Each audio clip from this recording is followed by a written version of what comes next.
Hey everyone, I'm Chris Corbin. This is my colleague Cody Thomas, and as we just heard, we'll be talking a little bit about threat-based purple teaming using the ATT&CK framework. We'll also be introducing some of the resources that we have that we public released that you guys can use pretty much immediately to sort of kickstart your purple teaming off. Just a little bit about us to start off with. I've been with MITRE about 5 years or so. We're both security researchers, a little light on the ops, but very heavy on research side of things.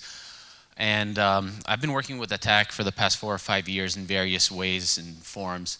I started off as a blue teamer, a blue team tool developer, some analytics as well, and then transitioned to the red side of things. And I've currently found myself really focusing on these adversary emulation plans, which we'll go into a little bit later. So I'm Cody Thomas, also work with Chris, working on ATT&CK. I've only been at MITRE a little over a year and a half now, but I went ahead and made the big push for the Mac and Linux getting added into it. I haven't actually worked on any of the blue team development or anything like that, so all of my background is straight up red teaming, offensive development, anything like that. And one thing to note is just something about MITRE in general. It is a not-for-profit. And a lot of the research that we do is just designed to just bring up the entire industry and be able to take a look at processes that are being used by everyone and seeing where we can actually inject some, I guess, an increase in quality or just bring everyone, the whole level of the playing field, increase that and make everyone a little more proficient in doing what they're doing. So one of the things that we first took a look at was really, how red and blue sort of operate, how those cyber games and how those evaluations go. As you can see here, this is a pretty apt diagram. You have your red team on one side and the blue team on the other.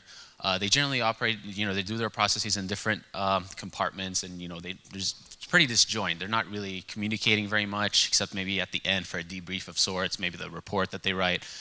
And this disjointness does cause some of the more, problems or inefficiencies we've seen with traditional type of testing this way.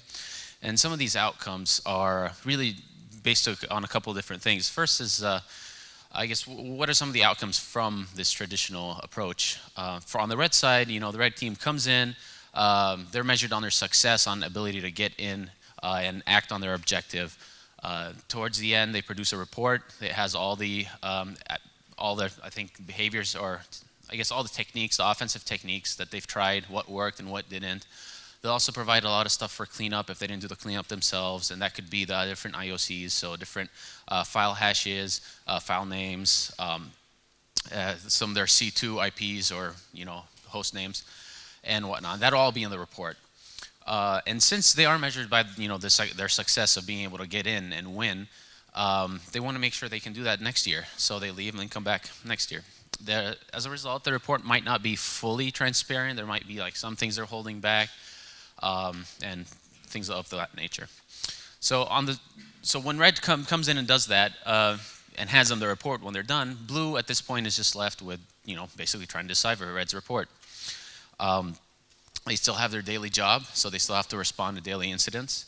And they try to take that report that the red team gave them and try to fix everything in it. Obviously, there's things like prevent credential reuse and make sure all your servers are patched and all that good kind of stuff, which is super high level and not 100% actionable sometimes. But so then the blue team would potentially, hopefully, try to characterize the malicious behavior. So they take a look at the techniques that were used by the red team and try to create some sort of defensive workflow that would target that specific technique. Unfortunately, sometimes they're a little bit lacking in their ability to test that new defensive workflow. Since their sample size is basically just what they already had, the red team come in and do. But yeah, that's one of the problems. And there's really no good way to keep testing on their side. As a result, you really have little to no collaboration traditionally. So this kind of brings us to one of the big topics for z-k:n is purple teaming, having this collaboration between red and blue. So we keep talking about this. What is it really? Down in the weeds, we want to get rid of the win-lose mentality that we see between red and blue going on. The whole point of red is to make sure that the defenses get better. if you're holding back and not helping those get better, improve the behavioral aspects of them and everything, then what are you really doing? You're not providing the benefit to even being there.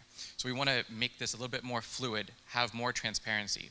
Even as we go through now with everybody posting things on Twitter and writing blog posts, we see more and more sharing of blue to blue and red to red, but really what we're wanting is this cross sharing, red to share to blue, blue to share to red. This enables you to actually leverage the knowledge that all the offensive people have in how these techniques work, why they work, and kind of marry that up to what the blue sees in their day-to-day. As it is, whenever red and blue talk to each other, it's not really, in a good way. Red talks in terms of command lines and offensive toolkits. Blue talks in terms of Windows event IDs, process trees. There's no good way to marry that. So what we're trying to do is move more towards a purple workflow. And this is something that we saw Chris Gates and Chris Nickerson bring up a couple years ago in one of their conference talks that really resonated with how we're thinking about approaching this problem.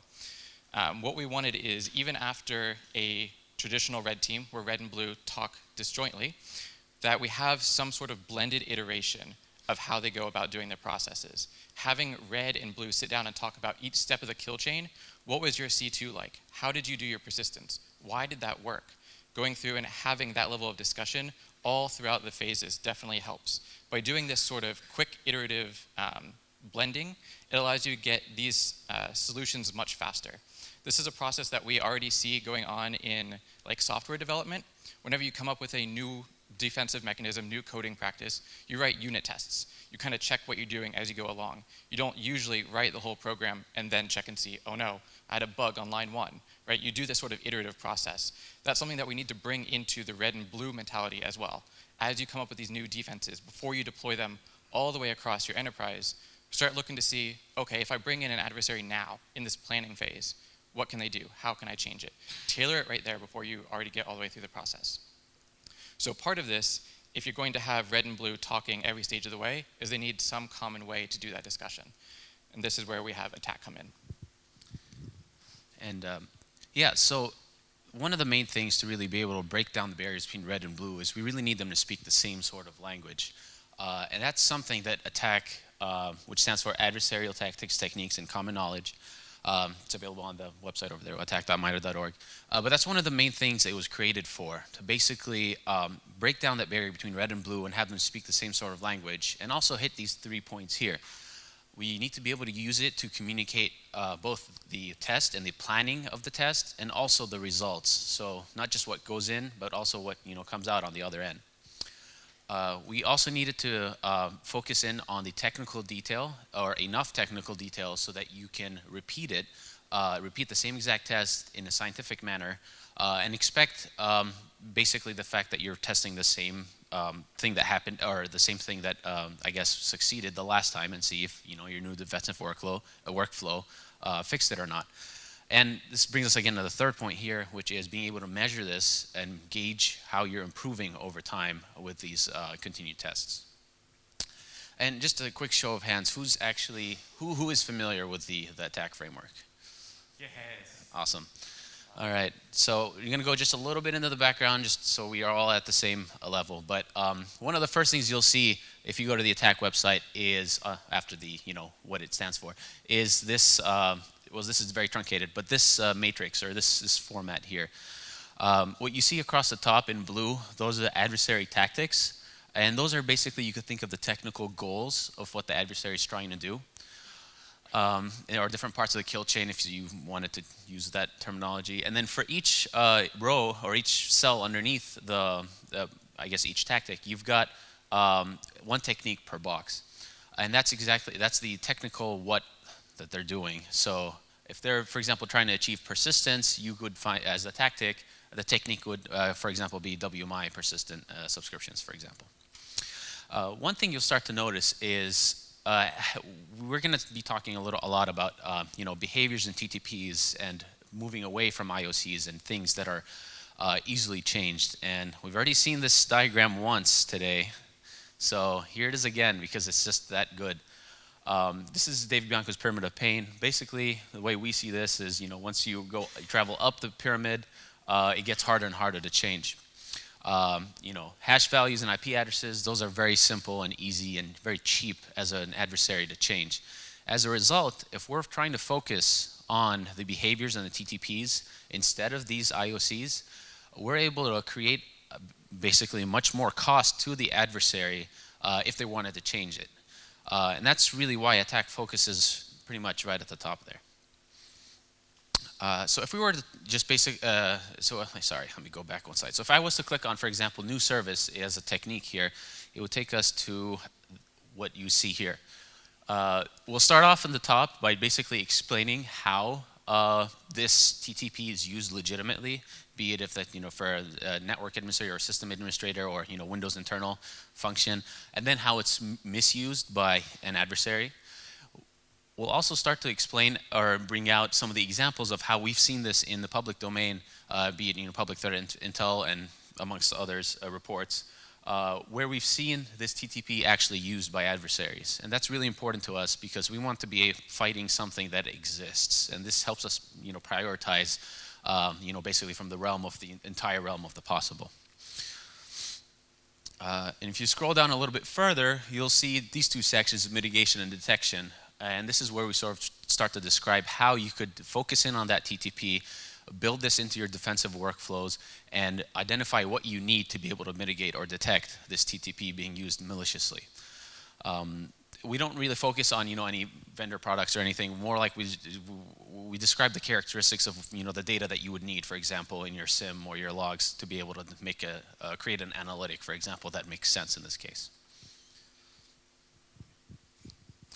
So we already talked about a whole bunch of different things to kind of tie together the language that how red and blue will actually interact together. But how do you use that? Lots of our talk will talk about, some common knowledge, some way to represent things, and then, okay, now what? How do you use it? So for us, whenever we go through and try and use attack, we're doing specifically adversary emulation. This kind of gets a little bit overloaded these days to sometimes just mean red teaming, but specifically for us, adversary emulation is threat-based red teaming. And Chris Payne already talked about this a little bit, but we want to emulate a specific adversary in an environment. So we want to go just from being, HackerMan, an elite, super elite hacker, to being a very specific version of that that's more tailored to your environment. If you're more worried about APTs or crime groups or hacktivists or just commodity malware being thrown at you, all these are different threat profiles. So you want to go from having the whole body of everything that's possible to defend against. That's a lot. So we scope that down to attack. That's already over 200 different techniques. That's a lot. How do you kind of prioritize what it is you're going to defend against first? What are you going to invest your technology and time into? So this is where the adversary emulation comes into play, taking a specific adversary, a specific portion of attack, and focusing on that. And of course, as we go through and we're doing specific adversaries, we don't really want to throw, a nation-state malware onto a target. That's kind of not our point. We want to detect the defenses and the behaviors of that. So what we do is for each behavior, each attack technique, we go through and we try and find different implementations of doing it. Not just, oh, you saw domain admins, but do you know why that was bad? Or what's the behavior behind that? Things before or after. Looking into more of why instead of just a specific IOC. And so, of course, with that, we tie everything back to attack because we love attack, and it looks like you guys do too. So if you go to attack.mitre.org, right there on the front page, you can see we already have our prototype APT3 emulation up there, and that's kind of what we'll be using as a use case walking through the rest of this presentation. So I know Rob talked about this a little bit, but kind of as you go through and you do adversary emulation, red teaming, pen testing, all these sorts of things, they all have some sort of constraint in what you do. Not just in your own prioritization, but the prioritization of the company that you're going up against or your own internal company. So we break this out into three main ones, being the amount of time that you have to actually do this emulation. Is this a one-week engagement? Is this a month? Do you have all year long? Because this is an internal one that you're doing, right? All these sorts of things kind of come together to see how many techniques you can do. What are you going to focus on as the actual adversary? The other part of this is threat intelligence. Chris is awesome in that he already has, as part of Target, his own threat intelligence team that can go through and do all this work for him. But being able to do this specific adversary emulation work requires that you have the ability to look up on different sources, even if it's just Google, and find information about the adversary you're looking for. What kinds of techniques do they do? when do they do it, what are kind of sequences, all this sorts of information, and then being able to pick out the general adversary MO. As with attack, we see lots of things kind of get reused over and over again in the adversaries, hence why attack has grown but hasn't exploded yet, because lots of things are repeated amongst adversaries. And so as you go through and you do this and you look at, okay, I want to emulate this specific adversary, say APT3, they have a specific tool set that they use, specific capabilities built into those. Well, like we said, we don't want to deploy their actual malware onto the systems, so now you have to figure out, okay, how can I emulate that capability in my own tool set that's allowed in the environment? And that can have a wide range of capabilities. So now we take all that stuff, kind of blend it together, and out pops this matrix at the bottom. So what this is doing is taking attack, and then each grayed out cell is something that's in scope for the assessment. So this already helps you kind of prioritize everything down into something that's easy to see, kind of more manageable. And then you have to get a little bit more into the weeds of how you're actually going to create the plan. So when creating the plan, and in this case I'll be talking about the specifically the APT3 plan, the prototype that we already have published. So five steps sort of made themselves available to us and quite evident when we were working on it. And Cody's already touched on this a little bit, but really the most important one is your acquisition of threat intelligence, and also the ability for you to find the good data in that threat intel and be able to extract it. And what I mean by being able to find good data and being able to extract it, what I mean is finding not just IOCs in threat intel, but finding the behaviors of both the adversary and their implants, and being able to map that back to attack. That's what we do. And keep that cataloged somewhere so you understand what their capabilities are, and you have a sort of at a glance viewing of it. So we always wanted to, from the beginning, we knew that we wanted to publicly release these emulation plans. So when we did our threat intel gathering, we did this completely just using Google effectively, just searching all the publicly open source threat intel. And after consuming all that threat intel, one of the first things we found, well, one of the first goals of ours was to basically find a mode of operation or an MO for emulating APT3 in a network. And that's where we see this three-phased approach here. The first phase being, phase one being what you're doing before you get on the network. So this is your C2 setup, your implant setup, and whatnot.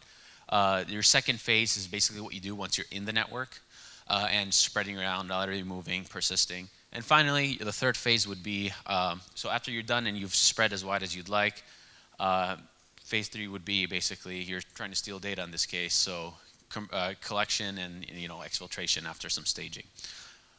If you notice what's actually in the phases, we keep this at a slightly higher level. This isn't a technique level, this is at a tactic level, so these are just goals here. And you'll start to see that there's some general flow of these goals or these tactics within each phase.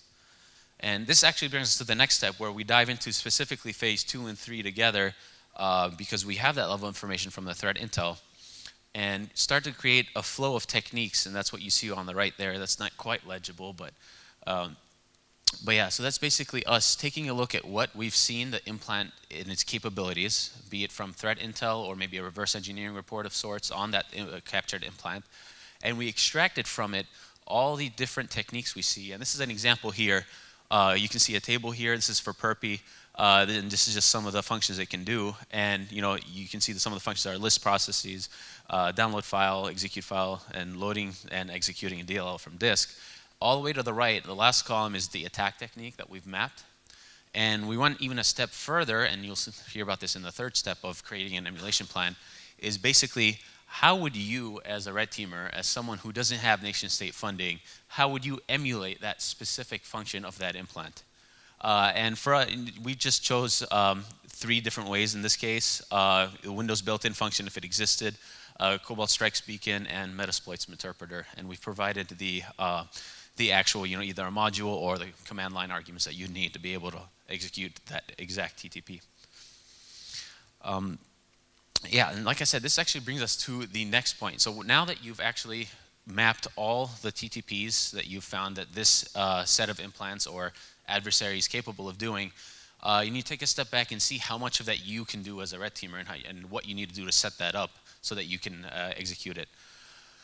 Sometimes you can just use what you have and extend it slightly. Maybe if it's malleable, or you can just configure it in some specific way to be changed. You can go ahead and do that. But other times you may need to actually develop something, and that's a discussion you have to have on what value add you would get by actually developing that.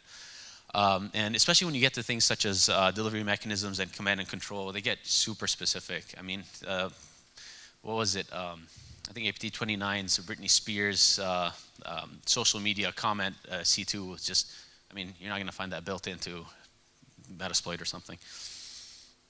But yeah, so if you are developing something very specific and, because you can't find anything else to do it, you need to be careful that when your blue team is taking a look at what you're doing and looking through their logs, that they're not finding you or catching you based on an IOC in this case. In that case, maybe you would need to develop a couple different ways to execute that TTP. But generally, for most of the things we found, there is some version of some public source or publicly open source available piece of code on GitHub somewhere that does what we wanted, and use some multiples of those. So as a result of us just enumerating all the different ways to emulate those TTPs, we get these different implementations of the same TTP. So for example, if you're trying to do discovery for groups, you could do it with the net.exe binary or ds2. So if your blue team is taking a look at you just monitoring net.exe usage, you could you start using ds2 and show them that there's a different way to get the same information, and that's driving them towards the behavior aspect of things. Same thing for users with net.exe and WMIC, and then processes as well for task list and queue process and things like this. But something I did want to mention here is, now that you have this collection of basically APT3 style emulation notes and arguments, putting all these together, you get what we're calling an adversary emulation field manual. So now you can have your senior red teamers that are developing this basically hand this down to either junior red teamers or even just the blue teamers themselves, enabling them to perform these specific TTPs when needed, if they need to use it for unit testing or just anything during their development process of the defensive capabilities. And at this point, before we move to the last two, we generally have a pretty decent emulation plan at this point. We have the MO, we have the list of tools that we need and how to use them. And the only thing basically remaining at this point is basically trying to take this generic plan and apply it to your environment and also to your engagement. This is where things like scope and restrictions need to be worked in. But this is something you can work on at that time. And it depends. It's going to be just a general red-blue activity where you actually have them separated, and you just get a report at the end, and maybe you sit down with them and you work through TTP by TTP, or is it more of a purple team where you just actually sit down with them and you work directly TTP by TTP? So that does bring us to the last two steps for the emulation plan, is setting up the infrastructure and then finally emulating the adversary. One key thing here to note is a lot of these public open source and freely available offensive frameworks are designed, hopefully, to be configurable. And what I mean by that is sometimes, a lot of time, if you were to upload, for example, MITRE, that would easily be signatured most of the time. Or if you're using Cobalt Strike, if you're taking a look at specifically named pipes, for example, and it's not changed from the default, you can pretty much tell that this is a Cobalt Strike named pipe. So these are the kinds of things, if it's configurable in your framework, you need to do. You need to make sure that you remove these IOCs from your offensive frameworks. And these are, I know Cobalt Strike enables you to do malleable C2 and external C2, and you can do some crazy stuff with that. It's really highly configurable, and it's really, you get such a great value added by just taking a look into what level that you can configure it to and change it. Okay, so now that you've actually done your adversary emulation against the network, how do you represent that? How do you go from that to being able to do purple teaming activities and use this to kind of fuel going forward? So as you execute, what you can do, and we call this like an initial capability planning matrix, is just super high level. What can you see? And we have a little legend down there at the bottom. So if you remember initially, whenever we took all the constraints together, we highlighted cells of the matrix in gray, saying that they're in scope. So what you can do after that is as you go through and you're doing your emulation, say you did some sort of technique and there's no way that they saw the data. There's nothing even there for them to have captured.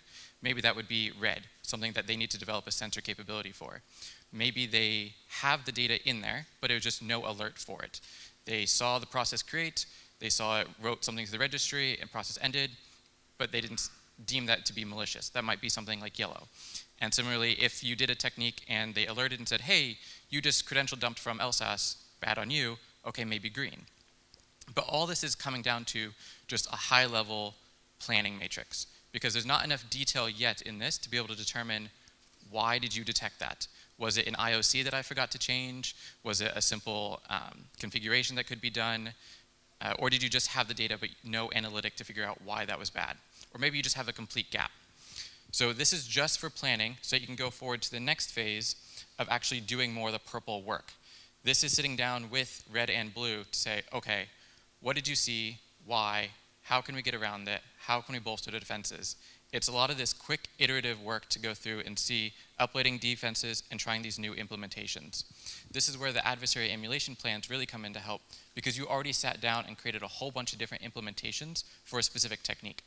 So maybe for your engagement, you used Cobalt Strike all the way through, or you used MITRE. Okay, fine. But now as you go through and you want to test, try with a different framework. Try a different implementation. See if they're still able to make the detection. If not, figure out why. It's you have, as the red teamers, you would have this knowledge of these different implementations. Did I use PowerShell? Did I use cmd.exe? Did I call an API? All these different implementations manifest very differently on the blue side. So being able to have that quick iterative process definitely makes these defenses a lot better and a lot faster. Because now you can sit down for each cell and go through some priority. Maybe you need to tackle the red ones first because it's a complete miss. And start seeing, okay, why? But by doing this overall, you get a couple of benefits that we've seen kind of over just standard red teaming. So red specifically, from doing the adversary emulation plans, they get this field manual, this kind of cheat sheet of techniques that they can do. Similarly, by sitting down and actually working with the blue teams, you get a much better understanding of the OPSEC concerns for each thing you're executing. Maybe you didn't know that that tool you downloaded also touches a registry in a predictable way that maybe matches some other tool, and that's how they're catching you. You get a lot more insights into what's going on. Similarly, as you sit down with blue and you're working through these processes, blue is getting this insight from you. They're figuring out why you're doing the things that you are, and they can build their own defensive playbooks as to the behavior behind it.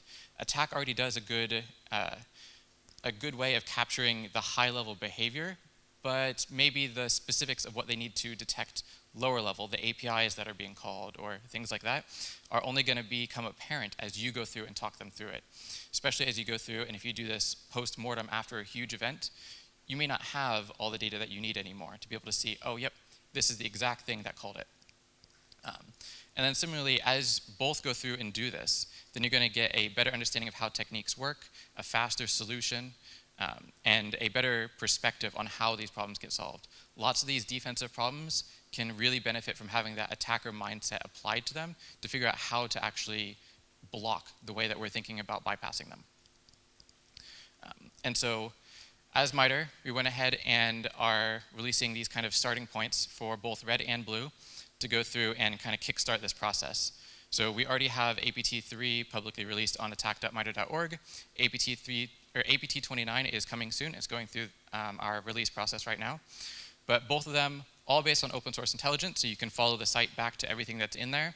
You can see a breakdown of all the different tools that are used, how each tool's capability maps back to attack, different notes on how they're implemented, if it's C# or PowerShell or written in assembly, or all these things that can help you do better emulations of the techniques.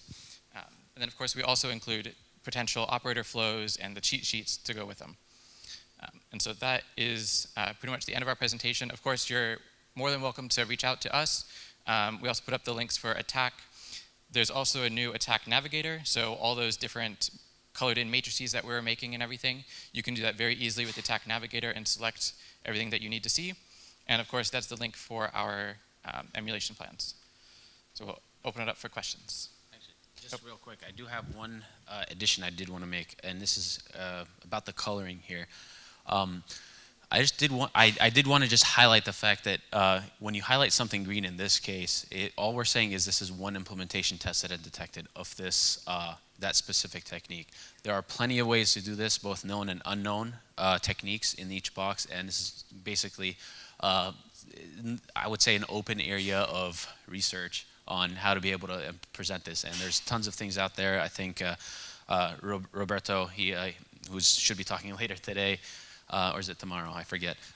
Has some decent, has a really good approach to this, amongst others. So that is one thing I did want to just add there. So let's go back here.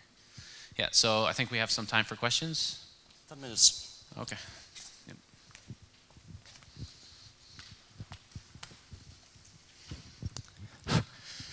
Hello. First of all, my MITRE attack framework is a great framework, so thank you for your good job.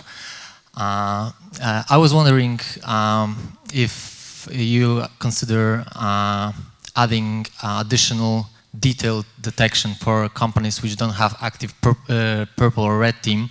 So, for instance, in my case, we don't have a red team which can contest the blue team and get the improved detection. Do you consider having detailed instruction how you can detect such a TTP or attack vector in the CM or other, like Japanese CERT done? For instance, PSX have a sequencer, right? So sometimes similar. So we don't have anything released right now for specifically relating to the detection aspects of it.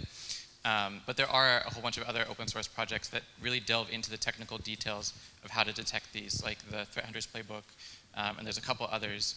As far as going through and trying to do it yourself as well, if you can't hire a red team to do this sort of stuff, there's a whole bunch of frameworks out there already that provide all the detailed instructions for how to do it. Like there's the Red Canary, Atomic Red Teaming. Endgame now has a automated red teaming framework. Uber has MITRE. So there's a couple of those out there. Similarly, one of MITRE's open source projects now, Caldera, I don't know if you've heard of it. Yeah, so it goes through and will actually emulate and do these adversaries, working on getting specifically an APT3 emulated version in there.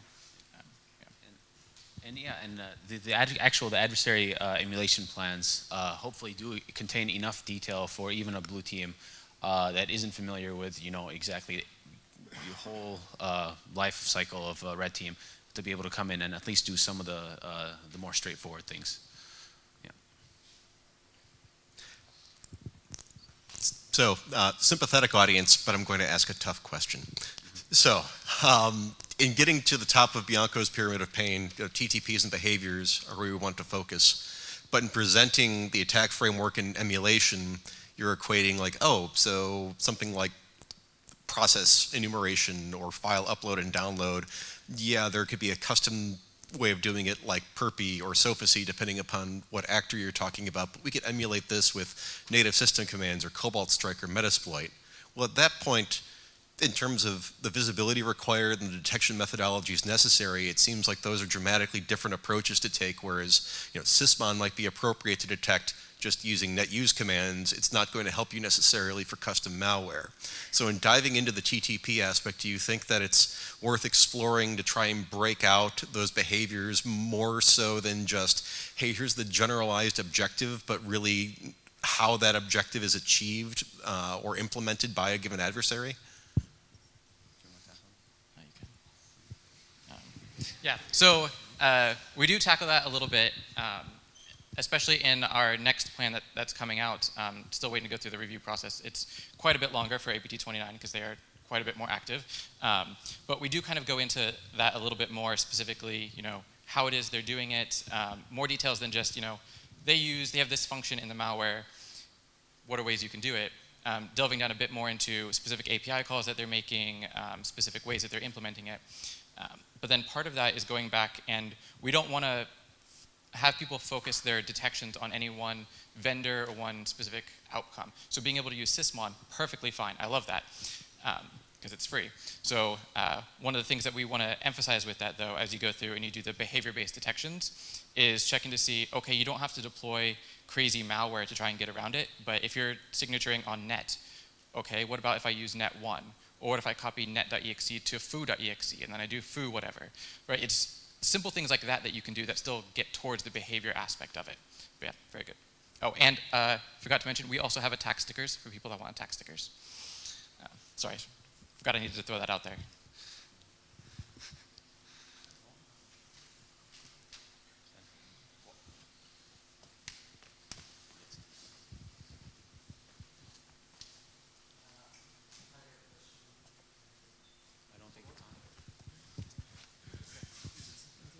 Okay, right now it's better.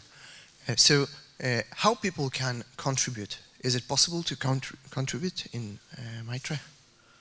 Yes, definitely, and we highly encourage it. Okay, and yeah. So, if you go to attack.mitre.org, there's instructions on there on how to contribute. Essentially, it boils down to emailing attack@mitre.org, and then usually we ask people if you're going to either contribute like a new technique. We have a whole bunch of the stuff that we laid out already, like how it's used normally, defenses, mitigations, all that sort of stuff. We usually ask that you kind of include that in there as well. And if you can, tie it to something that you've seen so that we can cite it. Yep. Okay, and are there some bonuses from the contribution? What? Bonuses. You get Benefits from the contribution? No money, but can be stickers or potentially attack shirts. Better knowledge sharing? No, I think you also get attribution if you so yeah, you also get your name up there. You know, as people we thank for contributions and whatnot, but you know. Okay, thanks. Mm-hmm.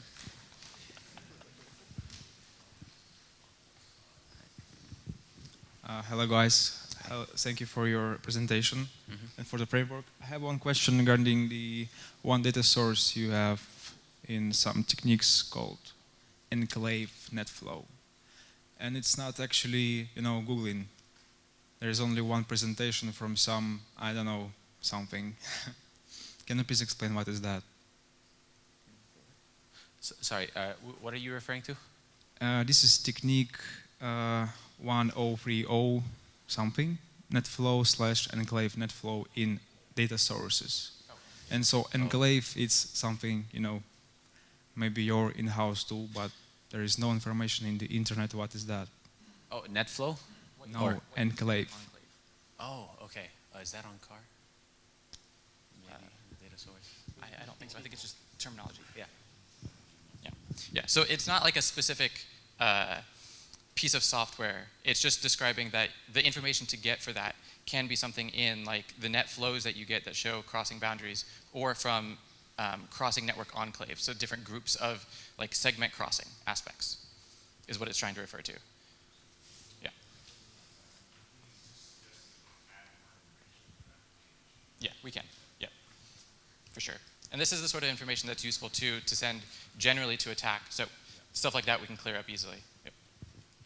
Yeah, we're definitely, in terms of being a consumer of attack, that's generally where we look to, you know, the community.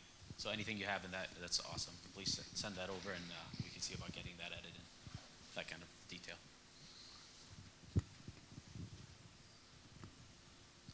Any other questions? All right, well, in that case, see us later for stickers. Yep. Thank you. Thank you.